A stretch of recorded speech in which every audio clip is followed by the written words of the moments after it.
So tara guys, samahan nyo kaming gumala ng aking kaibigan. So bali pupunta pala tayo ngayon sa Al Watba Lake dito sa Abu Dhabi. So ayan, bali magpa-passenger princess tayo guys kasi gagamitin natin yung kanyang sasakyan. Iiwan ko na lang yung aking car dito sa kanila, o diba?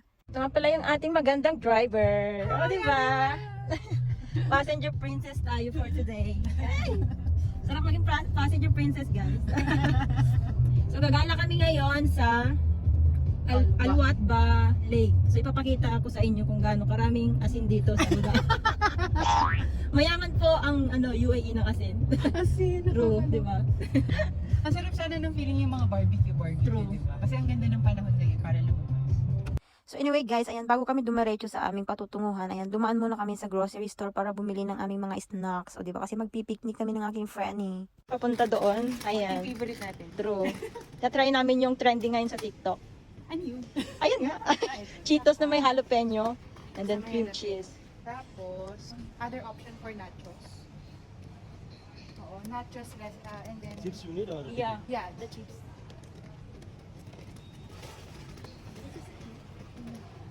Yung malalaking nachos talaga. Burritos na lang. Thank you. So, bali ito nga pala yung aming mga pinamili guys. So, puro chips, di ba? O, di ba?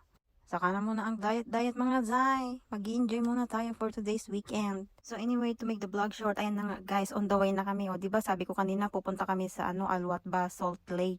Yung lake na maraming asin. So dahil nga, hindi carry ng kanyang sasakyan ang pupunta kasi yung kalsada guys, lubak-lubak. So ayun, umexit kami. Nag-U-turn kami, hindi na kami tumuloy.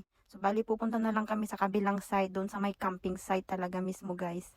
Hindi na doon sa may maraming asin. Kasi mababa yung bumper ng kanyang sasakyan, so mahirap na. Tapos nadaanan nga namin itong mga camel na to guys, kasi may camel race pala dito sa banda na to, diba? Sunod-sunod yan sila. So anyway, to make the vlog short, ayan na nga guys, finally nakarating na rin kami. Oh my god, ang daming tao guys, ang daming sasakyan. So ayan, dito pala yan siya, Al Watba Lake. So anyway, ayan, nakapag-parking na kami. Ayan, dala-dala ng aking friend yung una na uupuan namin, oh, diba? Perfect dito guys, kasi ang lamig. So anyway, ayan mga zay, ang dami na pala nila dito, o diba?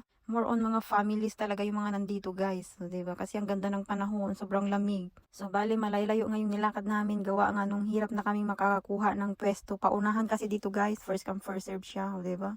Tapos dito sa part na to guys, ayan, nagandahan ako kay may nakita akong swan dito, o diba? Ang ganda ng nila, spot. So anyway, after 100 years, nakahanap na nga rin kami ng spot ng aking friend, o diba? Ito lang dala-dala namin guys, wala kaming dalang tent. Hindi naman kami magtatagal dito. Bale, pumunta lang kami dito guys para manood ng movie. Magni-Netflix lang kami. O diba, bongga? O diba, sabi ko sa inyo, magni-Netflix lang kami dito eh. Pero guys, so far, nag-enjoy talaga kaming dalawa dito. Tapos ito nga pala yung tent ng aming mga kasamahan guys. O diba, may pa-Christmas light pa. So bali, paalis na nga kami dito sa pwesto namin guys. Kaya nangangatog na kami sa sobrang lamig. Di na namin natapos yung aming Netflix. O diba? Tutuloy na lang namin sa bahay niya. So ito na nga mga guys, on the way na kami. Bali, dadaan muna pala kami sa mall. Sa may bandang Dalma Mall. Kasi napag-isip-isip namin masarap magsabaw guys. So kakain kami sa may Japanese restaurant. Magra-ramen kami guys. So ito nga, sobrang bilis magpatakbo ng aking kaibigan guys. Akalain mo 160 speed dito. Talagang pinalipad niya yung sasakyan niya guys. So anyway, finally, nakarating na nga kami dito guys. So dito pala kami ngayon sa Sushi Library dito sa may Dalma Mall.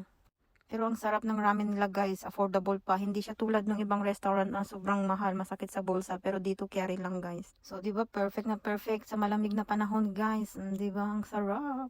Tapos ito na naman tayo guys, kakain ka na nga lang, mapapa-challenge ka pa talaga. So ito na naman yung chopstick mga zay. Alam nyo naman hindi ako marunong mag-chopstick mga zay. Mapapahiya ka talaga ng oras sa oras. Pero wala naman akong pakialam kahit magtinginan yung mga kasabayan namin sa restaurant guy. Buti pa yung aking friend ni, kay nasanay siya. Sanay na sanay siya guys kasi yung kanyang stepfather is Japanese. So napaka-easy na lang sa kanya gumamit ng ganyan chopstick. So anyway, kagagahan ko rin mga zay. Talagang nagpanggap pa rin talaga ako marunong mag-chopstick kahit naninigas na yung aking mga daliri. So anyway, after nga namin kumain, ayan, naglakad-lakad muna kami dyan ng mga 1 oras para ma-burn yung aming kinain. And then, nakarating na nga kami dito guys para ituloy yung aming movie. Kaya hindi namin natapos doon kasi sobrang lamig. So anyway guys, ito lang muna yung ating video for today. Thank you for watching and see you on my next mini vlog. Salamat!